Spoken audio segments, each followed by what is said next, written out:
Bonjour à toutes et à tous, je vous souhaite la bienvenue sur le podcast de Monsieur Joe. Monsieur Joe, c'est Joël Lelanne, ingé, project manager, curieux et éclectique. Justement, comme ce podcast, tourné vers les entrepreneurs, les entrepreneuses, francophones et francophiles d'Allemagne et d'ailleurs. Nous nous attachons à découvrir les différentes facettes, parcours de créateurs de projets par un échange convivial. C'est parti! Aujourd'hui, pour ce 77e épisode, nous allons à Berlin et nous recevons Anne de Rennes qui va nous parler de son activité, son métier d'illustratrice. Mais avant tout, bonjour Anne, comment vas-tu ? Écoute, bonjour Joël, moi ça va. Et toi ? Écoute, je suis ravi de t'avoir sur ce podcast. Tu connais le format que nous avons, c'est toujours pareil, le même format. Nous commençons toujours par découvrir le parcours et personnel et professionnel de nos invités. Donc, Anne, c'est à toi. Je vais commencer par le commencement. Je suis née à Lille et j'ai ensuite grandi dans un petit village breton qui s'appelle Plouganou. Et j'ai toujours eu un amour pour l'Allemagne depuis vraiment toute petite. Alors, je ne sais pas trop d'où ça vient. Je pense que ça vient de ma maman parce qu'elle faisait des études déjà de langue à l'époque, des études de suédois et d'allemand. Et il me semble qu'elle m'a emmenée plusieurs fois en Allemagne quand j'étais toute petite. Mais je ne m'en souviens pas. Donc peut-être que c'était implicitement déjà dans ma tête. Ok. Alors j'ai grandi dans ce petit village breton. J'ai fait un bac L. Alors on fait un bond en avant. Ouais. Les littéraires. Je suis très littéraire, même toute petite, j'adorais lire, j'adorais écrire, j'adorais dessiner. Les maths, c'était pas du tout mon truc. Okay. Donc voilà, dès le début, j'avais déjà... j'aimais bien lire et j'aimais bien dessiner aussi. Donc c'était déjà tout le temps un peu dans ma tête en fait. Du coup, après ce bac L, j'ai commencé des études de langues étrangères appliquées à Brest. J'en ai fait une année et ça n'a pas du tout marché. J'ai complètement foiré cette première année et je me suis dit, bon, là, il faut que je me pose. Je ne sais pas ce que je veux faire encore. Je ne sais pas si je veux continuer dans cette voie. Donc, il faut que je trouve une solution. Donc, j'aimais déjà l'allemand, la langue allemande et je me suis dit, tiens, il y a une solution qui s'offre à moi. Je peux partir en tant que jeune fille au pair en Allemagne pendant 1 an. Et ça me laisse le temps ainsi de réfléchir et d'apprendre l'allemand. Enfin, un de mes objectifs, c'était aussi de vraiment bien maîtriser la langue allemande. Okay. Parce que j'aimais beaucoup le pays déjà, parce que j'avais déjà fait plusieurs échanges auparavant scolaires. Et ça m'avait déjà beaucoup plu. Donc je me suis dit, je vais faire ça. Je suis allée sur Internet. J'ai trouvé la première famille qui voulait accueillir une au pair. J'étais sur Internet et j'ai trouvé vraiment le premier résultat de recherche. C'était cette famille. C'était une famille qui avait 6 enfants, qui habitait dans un petit village du Baden-Württemberg. Okay. Et je pense que je suis un peu partie tête baissée, je ne savais pas trop à quoi m'attendre. Ça ne s'est pas très très bien passé. Ah mince. Du coup, au bout de 2 mois, j'ai changé de famille et je suis partie pour Constance, qui est une petite ville du Baden-Württemberg dans le sud, qui est magnifique. Oui. Qu'on salue. Si on a des francophones là-bas, on salue le lac de Constance, c'est bien sympathique. Le Bodensee, en allemand. C'est le Bodensee, c'est ça, ouais. Sublime. Ok. Alors, c'est intéressant. Excuse-moi de t'interrompre, mais ce qui est intéressant, c'est... je ne veux pas me dire que je me reconnais un peu là-dessus, certains se reconnaîtront aussi. C'est-à-dire qu'après le bac, on sort avec son diplôme en poche, mais on ne sait pas trop vers quoi on veut aller. Je vais t'avouer que moi, Monsieur Joe, c'est un peu pareil. Après un bac S, scientifique, ça n'empêche pas d'aimer les livres aussi. Ouais. Dessiner ou pas, je sais pas. Ça, c'est un autre sujet, tu vas nous en parler. Mais on ne sait pas trop et j'ai fait un DUG aussi et ça a foiré complètement. Donc le fait de partir, peut-être déjà avec ton objectif d'apprendre la langue en Allemagne, ça a permis un peu de, on dira aux jeunes de mettre un peu de plomb dans leur tête pour se situer, se rendre compte, s'identifier à ce qu'on veut faire plus tard. Donc du coup, te voilà sur le deuxième essai de fille au pair à Constance. Et comment ça se passe là alors ? Eh bien là, ça se passe très bien. Je suis dans une famille super avec un petit garçon de 2-3 ans, je crois. Enfin, ça se passe vraiment très très bien. J'apprends aussi à connaître des Allemands. J'améliore vraiment mon niveau de langue.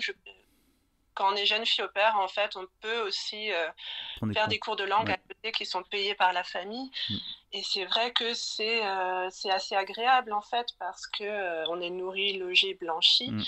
Et on s'occupe de l'enfant la journée. Et c'est vrai qu'après, on a une totale liberté pour découvrir la ville, pour découvrir la culture. Comme tu dis, le Bodensee, c'est simplement magnifique.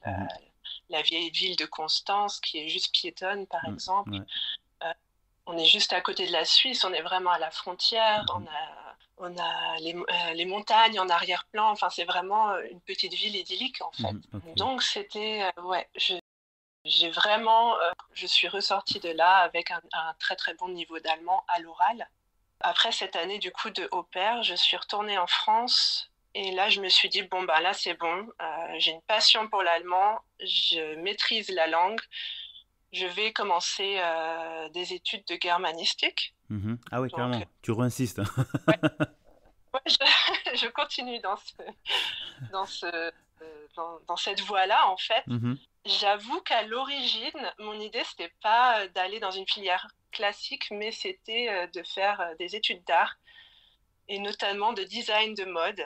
Mais cette école m'avait été un peu refusée parce qu'elle était beaucoup trop chère et qu'on me disait il n'y a pas assez de débouchés dans ce secteur-là. Donc je me suis dit ok, on va partir dans l'allemand, ça me plaît aussi.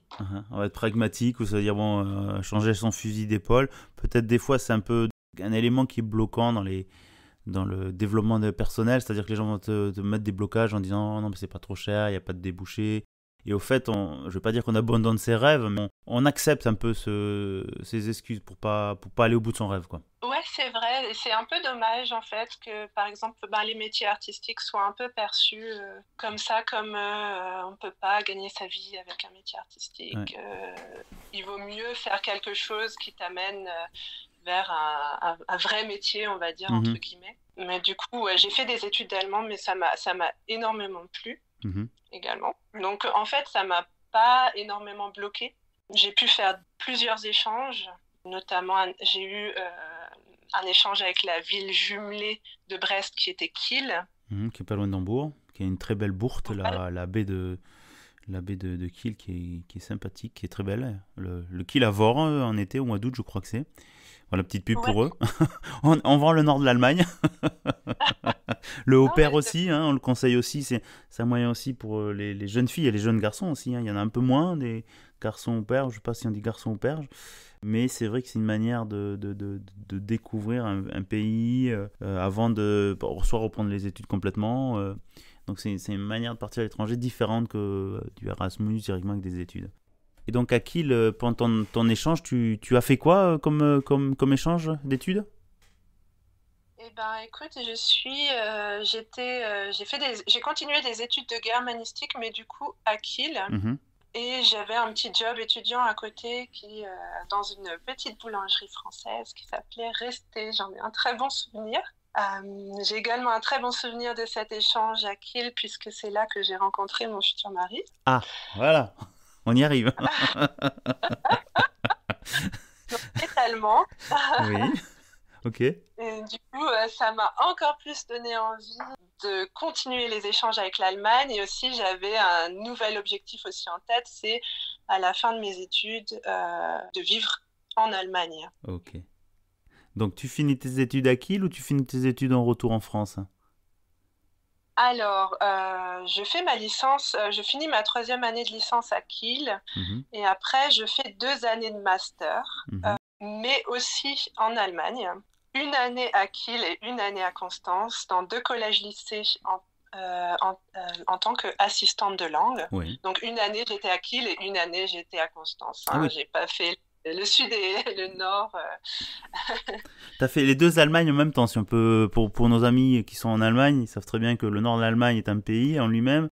Le sud de l'Allemagne, bien que tu es dans le Baden-Württemberg et pas la Bavière, est aussi un pays en lui-même. Donc tu vois les 2 côtés culturels, comme diraient les Allemands du Sud, les Prussiens dans le nord et la Bavière dans le Sud. Mais ne rentrerons pas dans ces considérations historiques. Et donc du coup, tu finis ton master sur les 2 villes. Et qu'est-ce qui t'amène à aller à Berlin ? Alors, c'est un peu un concours de circonstances. Alors, comme je t'ai dit, après toutes ces riches expériences en Allemagne, j'avais réellement envie d'habiter en Allemagne. En fait, ça m'était un peu égal où, mais je m'étais dit, maintenant, il faut que je trouve un job. Ouais. Donc, je me suis candidatée à tous les jobs qui avaient rapport avec la francophonie, la culture, et du coup, qui demandaient un profil francophone, en fait. Ouais. Et donc, le premier job qui m'a été offert, c'était dans une start-up à Berlin. Donc, Berlin, c'était pas forcément mon premier choix. Je connaissais pas trop la ville en plus. Et j'étais agréablement surprise par le côté multiculturel et dynamique. Dynamique, animé, jeune de la ville. J'étais vraiment attirée. Donc, j'ai été du coup embauchée dans cette start-up en tant que stagiaire. Et c'est en quelle année? Donc, tu es à Berlin en quelle année alors? Alors, c'est 2011. Ok, 2011, ah oui. Ouais. C'était un moment où Berlin était encore pas très cher. Oui, c'est bien d'aborder le sujet immobilier. Ouais. On est d'accord. Ouais, je me souviens que j'ai fait, la première année, je crois que j'ai fait 6 colocations différentes, donc c'était très intéressant. Je payais ma chambre, je crois, entre 100 et 150 euros, ce qui a beaucoup changé aujourd'hui. Ah oui, c'est autre chose maintenant. C'est autre chose, ouais. Multiplie par 5 ou 6, hein. Ouais, c'est ça. Et encore, c'est à Berlin, parce que d'autres villes, on n'en parle même pas. Mais bon, le sujet n'est pas là. Et donc, donc de 2011, donc ça va faire un peu plus de 10 ans que tu es à Berlin, c'est ça? Ouais, c'est ça. Ouais. Ça fait plus de 10 ans maintenant que je suis à Berlin. Et donc, je suis restée dans cette start-up, qui au début était une start-up et ensuite a grandi, s'est fait racheter plusieurs fois. Je suis restée pendant 10 ans. Donc, c'était quand même un grand temps de ma vie. J'y étais comme rédactrice SEO. Donc, le SEO, c'est le référencement sur Google. Oui. J'ai travaillé notamment dans l'équipe française. Ah, ok. Et donc, tu as évolué, rédactrice, chef d'équipe. Enfin, tu as fait tout le cheminement dans on va dire une start-up ou dans ce domaine du web design, web. Comment on appelle ça? Du web content. Ouais.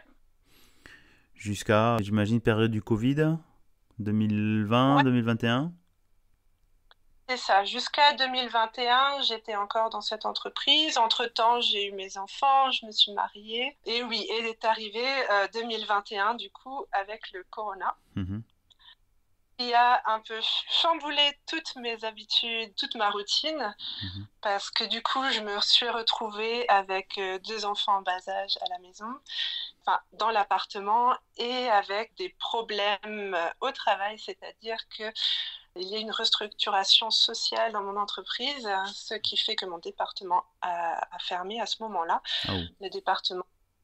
Donc, je me suis vue assigner à un autre poste, mais qui ne me convenait pas parfaitement. Et je me suis retrouvée à faire des heures de manière anarchique la nuit. Ah ouais, ok. Parce que je n'arrivais plus à joindre les deux bouts avec la famille, le corona et le travail. Donc une période assez difficile et qui t'a peut-être poussé à réfléchir, à partir sur autre chose, c'est ça? C'est ça, exactement. En fait, j'avais besoin de plus de flexibilité et j'avais besoin d'être plus alignée avec moi-même parce que des fois, je trouvais plus de sens en fait dans ce que je faisais. Et ouais, je sentais que ça tirait en fait sur la corde à ce moment-là et je me suis dit... Ok, là, c'est peut-être le moment de penser à quelque chose d'autre. Alors, si tu me permets de rebondir là-dessus, un truc à rebondir là-dessus, je trouve vraiment intéressant cette notion d'alignement de valeurs avec ce qu'on fait et pourquoi on travaille. Ce cas de conscience, hein, bien sûr, il y a une situation critique, Covid, les sociétés qui se restructurent ou qui coulent, qui ferment, qui changent. Mais à part le côté qui peut faire peur, le côté chamboulement, c'est aussi à la fois une chance pour rebondir et repartir sur d'autres choses. Donc dans ce cas-là, tu te retrouves avec un plan de licenciement, tu te dis ok en chômage, aller voir, j'imagine, les formations en période de chômage. Ouais. Alors effectivement, quand j'étais au chômage, donc ça m'a effectivement permis déjà de prendre le temps de réfléchir à une idée. Et depuis toujours, je savais que le dessin, c'était quelque chose qui me titillait, en fait. Mmh. J'osais jamais parce que je m'étais dit non, c'est plus une passion. Parce que c'est vrai que j'ai toujours dessiné à côté du travail, enfin le soir. Notamment quand j'ai eu mes enfants, j'ai recommencé à faire du dessin et ça me plaisait énormément. Mais il y avait ce blocage, le blocage de dire c'est un hobby, dessin, je peux pas en vivre. Ouais. En gros, c'est ça. Ouais, Soi-même, on se bloque soi-même. Ouais, ça faisait des années en fait que c'était là. Mais je me disais non, j'ai la sécurité de l'emploi, en plus tout va bien. En plus j'écris, je suis rédactrice, donc c'est aussi quelque chose de créatif. Ouais. Ouais, j'osais pas passer le cap en fait, je me disais toujours c'est le mauvais moment. Ouais. Et là peut-être que comme tu as mentionné auparavant, le corona, effectivement, ça nous a tous un peu renfermés chez nous. Ouais, et réfléchir avec soi-même, ouais. Et ça a été une période difficile, mais ça a permis aussi de rebondir sur autre chose pour beaucoup de gens. Et c'est un peu ce qui s'est passé pour moi. Ouais. Ok, donc du coup, tu as fait des formations qui ont été payées par l'État allemand pour te reconvertir, pour faire de l'illustration. Et donc, tu arrives... T'es encore dans cette phase-là, maintenant, en 2023. Tu te dessines un peu plus. Tu es à ton compte, j'imagine? Alors, maintenant, je suis à mon compte depuis... ça fait pas longtemps, c'est depuis janvier 2023. Ah, bon, donc c'est tout frais. Donc c'est très bien que tu passes sur ce podcast et le hasard fait bien les choses, que j'ai vu quelques illustrations et ton post sur LinkedIn. Donc comme quoi ces réseaux sociaux sont aussi assez intéressants pour apporter de l'inspiration et montrer ce qui se fait ailleurs. Donc ça veut dire que tu es ouverte, comment on dit, comme une fleur, à développer tout ce qui est le dessin et à proposer tes illustrations aux particuliers, aux agences, j'imagine. Comment tu fonctionnes maintenant? C'est que les débuts, j'imagine. Alors... 6 mois, c'est tout frais, donc on peut pas faire un... C'est pas encore structuré. Est-ce que je peux dire c'est pas encore structuré? Ouais, disons qu'il faut encore que je trouve un rythme, mais effectivement, là, je vois que ça commence à devenir fluide, je reçois des commandes régulièrement, ça arrive en fait. Donc, je dirais qu'au début, et d'ailleurs, je les en remercie. C'est ma famille et mes amis qui vont me passer des commandes. Ok.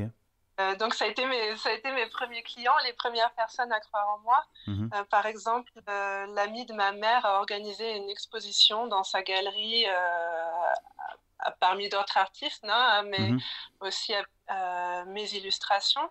J'ai trouvé ça super chouette en fait. C'est toutes ces choses-là qui m'ont permis aujourd'hui de pouvoir développer mon activité. Donc oui, les amis et la famille, franchement, je vous remercie pour m'avoir boosté dès le début. Ça a été vraiment un tremplin.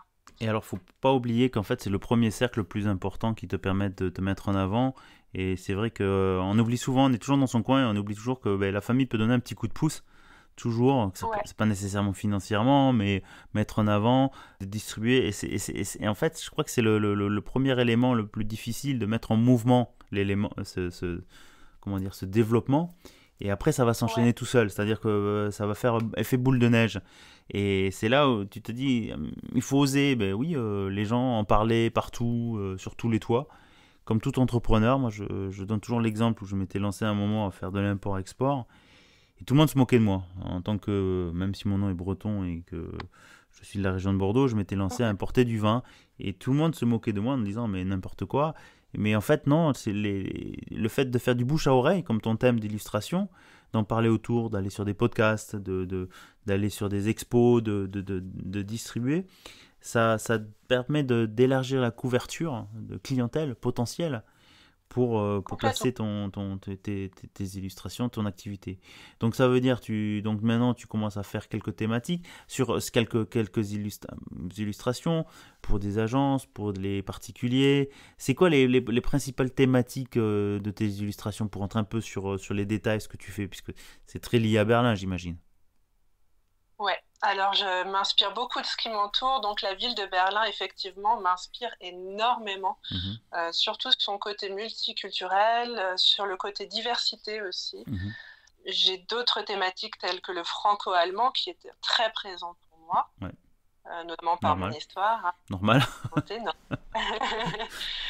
Et la littérature jeunesse aussi m'a toujours, on dit angezogen en allemand, attirée. Attirée, oui. Au début, d'ailleurs, je pensais que j'allais juste partir sur la littérature jeunesse. Et je me suis rendu compte qu'en fait, j'aimais bien aussi dessiner pour les adultes. Donc, ça, c'est un peu mes grandes thématiques. L'enfance, Berlin, la ville, mais aussi la nature.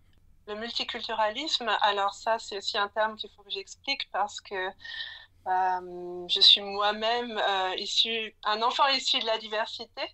Bienvenue. Comme toi, il me semble. Oui, c'est ça. Alors, j'ai des racines marocaines de par mon papa biologique. J'ai des racines yougoslaves de par ma grand-mère.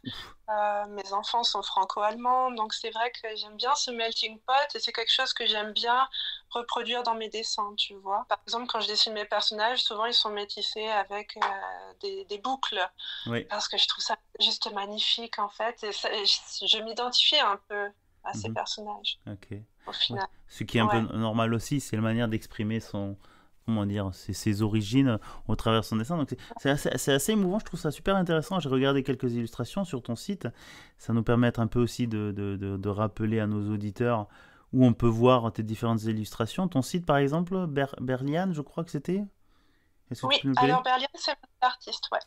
C'est ton nom d'artiste, donc c'est Berly comme Berlin, j'imagine, et Anne comme ton prénom, anne.com, c'est ça.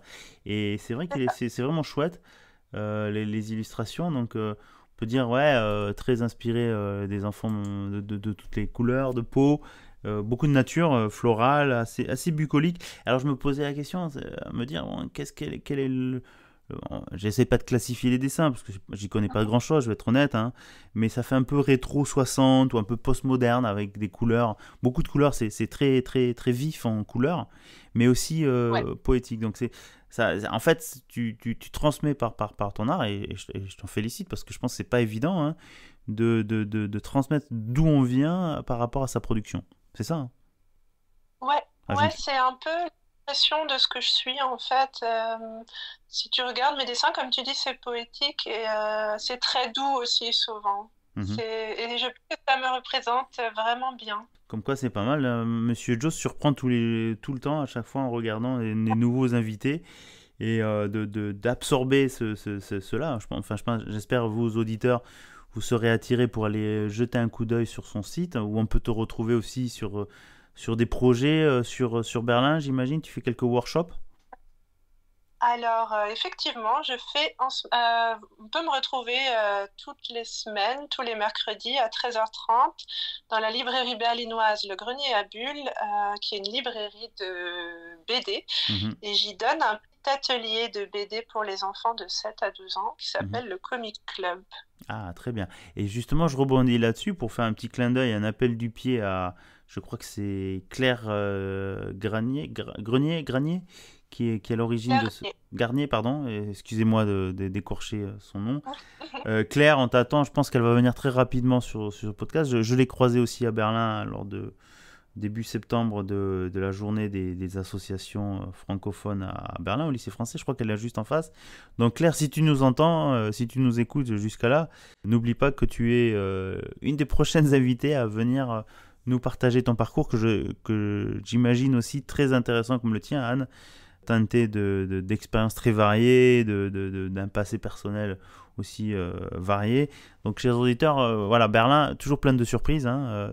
On dit toujours que Hambourg est un peu plus posé. Berlin, c'est intéressant d'aller voir un peu ailleurs sur les différentes villes ce qui s'y fait. Excuse-moi Anne d'accaparer un peu la parole. Est-ce qu'il y a une autre thématique que tu aimerais aborder, justement, tout ce qui est Berlin, le développement de ton activité par exemple? Eh ben, je dirais, si vous voulez une commande personnalisée d'une illustration en particulier, ça peut être une illustration de famille ou une illustration qui va représenter la ville pour votre entreprise, par exemple, ou pour votre site internet. Vous pouvez me contacter. Donc, on peut te contacter comment, Anne ? Alors, vous pouvez me contacter via Instagram. Vous me trouverez sous le nom de Berliane Illustration ou sur LinkedIn sous le nom de Anne de Rennes. Vous pouvez aussi me contacter par email. Je pense que ce sera sur ton site. Oui, on le mettra, mais on peut le dire, c'est donc Anne. Ouais, je le mettrai. tout le lien vers Instagram, vers le mail et vers le site seront sur l'article du blog lors de la diffusion de cet épisode. Donc voilà. Pardon Anne, donc ça veut dire que, je prends un exemple, moi si demain je me dis tiens, on a une salle de réunion, on a envie d'avoir une illustration, j'en sais rien, 2x3 d'un profil de la ville, mais que ça soit pas toujours une photo, tu sais, polychrome, mais plus une illustration un peu plus différente, on se met en contact avec toi alors. Et tu fais ce genre de... Ok, si vous voulez une illustration personnalisée qui corresponde aux thématiques que je réalise, donc Berlin, les enfants, le multiculturalisme, la nature, vous pouvez effectivement me contacter si c'est dans ces thématiques-là. Ok, très bien. Alors, il y a aussi quelque chose qu'on n'a pas parlé, et je voulais en profiter aussi pour ici faire la publicité. Je sais qu'ils sont très actifs, que ce soit toi, que ce soit Emploi Allemagne. Berlink, qui est un peu un... Comment on appelle ça? C'est quoi? Un networking pour les personnes auto-entrepreneurs, mais aussi les personnes en recherche d'emploi ou les personnes qui souhaitent recruter. Donc, ça met en contact des personnalités de Berlin. Ok. Voilà. Et toi, tu y vas aussi au travers de, je crois, l'association Les Nouvelles Voix, dont Claire, j'espère, va nous en parler aussi. Et j'avais rencontré la présidente de la SOS. Donc, vous pouvez rencontrer toutes ces personnes très actives, que ça soit dans l'entrepreneuriat, pour la recherche d'emploi, la mise en réseau. J'en profite aussi, donc ça c'est sur Berlin, en présentiel aussi. J'en profite pour faire un parallèle avec ce qu'on est en train de faire aussi sur Hambourg, qui s'appelle NF72, qui est en fait... MF, pardon, pas N, MF72. En fait, on se réunit une fois par mois aussi, dans des lieux différents, sur des thématiques différentes, création d'entreprise, comment investir dans l'immobilier, ou comment créer sa société. Et on met en relation donc des entrepreneurs qui se lancent ou en devenir avec des investisseurs. Donc pour cela, je vous invite aussi à vous mettre en contact soit avec Monsieur Joe, soit avec 3 de nos invités que vous avez déjà entendus sur ce podcast, qui sont Benjamin Trevel, du R2D2 Robot, de Hugues aussi, et Myriam Fechner. Et cela, on a une espèce de petit groupe WhatsApp où on envoie régulièrement l'invitation, le lieu et la thématique une fois par mois. Voilà. Excuse-moi Anne de cette petite digression, aussi pour faire les liens pour les entrepreneurs, mais je pense que c'est important de le rappeler régulièrement. Autre chose, Anne ? Alors oui, je voulais juste dire que je propose aussi une newsletter papier et que vous pouvez vous y inscrire en m'envoyant un petit mail simplement. Et c'est une newsletter du coup qui reprend un peu mes projets du moment, ce que je propose, ce que je vends à ce moment-là, où il y a aussi une illustration qui est inédite des réseaux sociaux, donc qui sera vue juste par les personnes qui reçoivent cette lettre. Et ce que je trouvais assez chouette dans le concept, c'était qu'on était un peu en dehors du digital et qu'on ait une lettre à la maison. Ah, donc, comme un courrier. Ah, ça c'est bien parce que c'est vrai qu'on consomme énormément de digital, d'images par Instagram, par les réseaux et tout. Mais par courrier, c'est bien aussi de recevoir un courrier parce que les seuls courriers qu'on reçoit maintenant, c'est juste les factures, quoi. C'est un peu triste.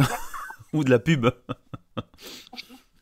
Okay. Du coup, j'ai pas mal de bons retours de personnes qui me disent « Ah, aujourd'hui, ça m'a fait plaisir, j'ai reçu la newsletter papier de Berlian. » Donc voilà, si ça vous intéresse, avec grand plaisir, vous pouvez m'envoyer votre adresse postale par mail.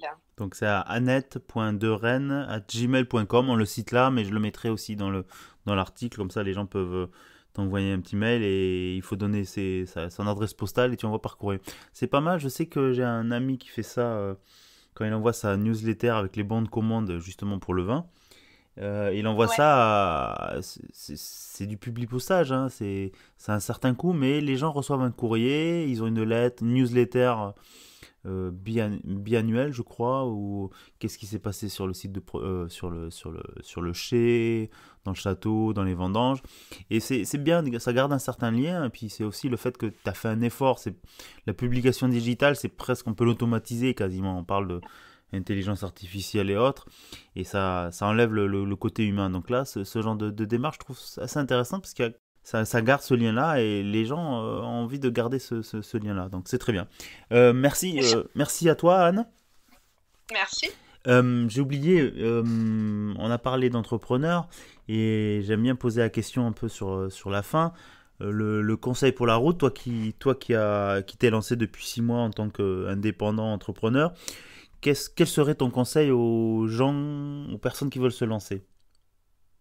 Eh ben, je dirais, suivez votre cœur et croyez en vos rêves et faites tout ce qui est en votre pouvoir pour y arriver, en fait. Et peu importe votre âge, parce qu'on dit souvent, à partir d'un certain âge, ça vaut plus le coup de faire une reconversion. Et moi, je suis pas d'accord avec ça.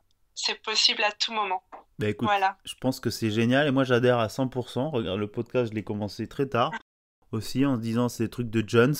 Mes filles se moquent en disant papa tu vas faire du TikTok aussi. J'ai dit ben non, c'est pas mon but, mais il n'y a pas d'âge et je te rejoins complètement là-dessus et j'espère que ça motivera les gens à oser toujours, parce que de toute façon après la seule chose de regretter plus tard, c'est dommage. Donc écoute Anne, c'est super, je te remercie beaucoup de ton passage et je te dis à bientôt. Eh ben, je te remercie aussi de m'avoir invité sur ce podcast, j'ai été ravie et à bientôt.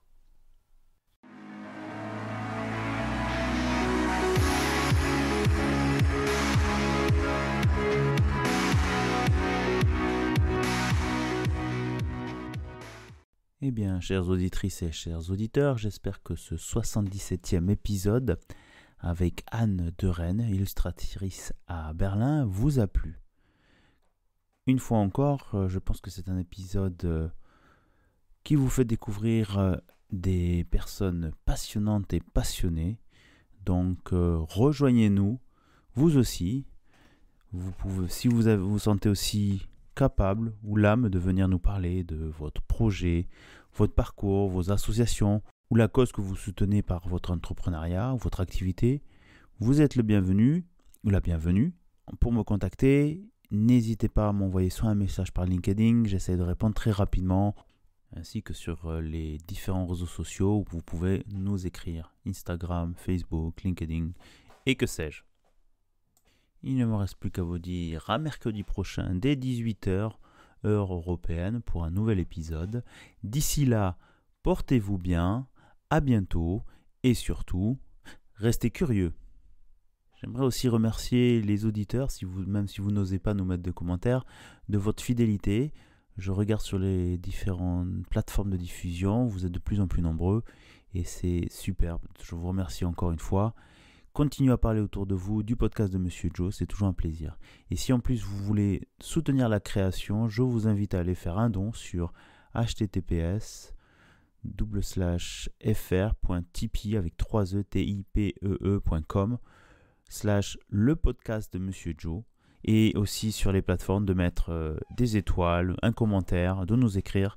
Ça fait plaisir de savoir qui nous écoute. Merci et à bientôt.